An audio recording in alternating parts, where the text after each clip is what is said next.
Hi ma'am, how are you? చెప్పమ్మా. మనకు below 10 lakhsలో ఎక్కడైనా ల్యాండ్ దొరికితే ఇన్ఫామ్ చేయరా? 10 lakhs ఎందుకమ్మా, మనకు 7 lakhsకే 605 గజాలు ప్లస్ 5 కుంటాస్ అనేది ప్రొవైడ్ చేస్తున్నారు. ఇది ఖర్జూర మీద వచ్చే ఇన్కమ్ పరంగా కూడా మనకు జనరేట్ చేస్తున్నారు. డీటెయిల్స్ మీకు కూడా కావాలా? అయితే ఈ వీడియో చూడండి.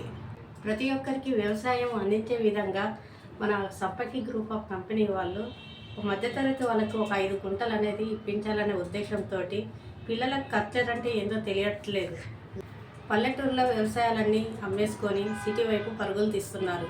సిటీ వచ్చేసరికి పొల్యూషను, టెన్షన్స్ ఇవన్నీ కూడా మనకు తెలుస్తూనే ఉన్నాయి.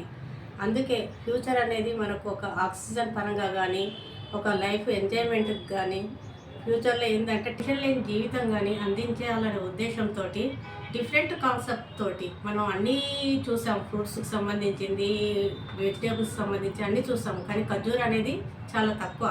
అది కూడా ఏదో అక్కడక్కడ చిన్నగా పెట్టుకున్నారు. కానీ 600 ఎకరాలలో ఖర్జూర ప్లాంటేషన్ చేయడం అంటే అది చాలా జెన్యూన్. ఇది వచ్చేసి మనకు సంగారెడ్డి డిస్టిక్ నారాయణఖేడ్లో ఉన్నది. వాళ్ళు అంత దూరం వెళ్ళడానికి రీజన్ కూడా సాయిల్. మనకి ఎక్కడంటే అక్కడ పండించే పంట కాదు ఇది. ఇది కేవలం దుబాయ్ గల్ఫ్లో పండే పంట. అది కేవలం భారతదేశంలో మొట్టమొదటిసారిగా 2000 ఎకరాల దాకా వెళ్ళే అవకాశంతో ముందుకు వచ్చారు వీళ్ళు.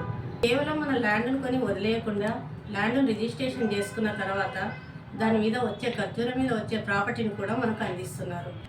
గవర్నమెంట్ నుంచి వచ్చే స్కీమ్స్ కూడా మనకు అందుబాటులోకి వస్తున్నాయి. మనకు రైతు బంధు కానీ, రైతు బీమా కానీ, మోడీ కిసాన్ యోజన కానీ అన్నీ కూడా మనకు వర్తిస్తున్నాయి. మనకు ఇంకోటి బీమా అనేది ఒకవేళ ప్రమాదంగా జరిగినట్టే దాని మీద వచ్చే 5 lakhs కూడా 1 weekలో మన అకౌంట్లోకి జనరేట్ చేస్తున్నారు. ఇది ఇంత జెన్యున్గా చేస్తున్నారంటే అది కేవలం సంపంగి గ్రూప్ ఆఫ్ కంపెనీకే సాధ్యమవుతుంది. మేము ఈ విధంగా ఎందుకు చెప్తున్నామంటే మేము చూసాము, కొన్నాము, అనుభవిస్తున్నాం కాబట్టి మేము ఇంత జెన్యున్గా చెప్పడానికి ముందుకు వచ్చాము. దూరం అని చూసుకుంటే మనకు భారంగా అవుతుంది. ఎందుకంటే మేమే దాన్ని చాలా రీజన్గా ముందుకెళ్ళాము. మేము కొందామని ఎన్నిసార్లు అనుకున్నాము. ఇక్కడ సైడ్ హైదరాబాద్లో ఎక్కడ ల్యాండ్ కొనలేదు. ఆ ల్యాండ్ ఇప్పుడు కోట్లు గుమ్మరిస్తుంది. అందుకే నారాయణఖేడ్ కూడా ఇప్పుడు 2nd place అవుతుంది హైదరాబాద్కి.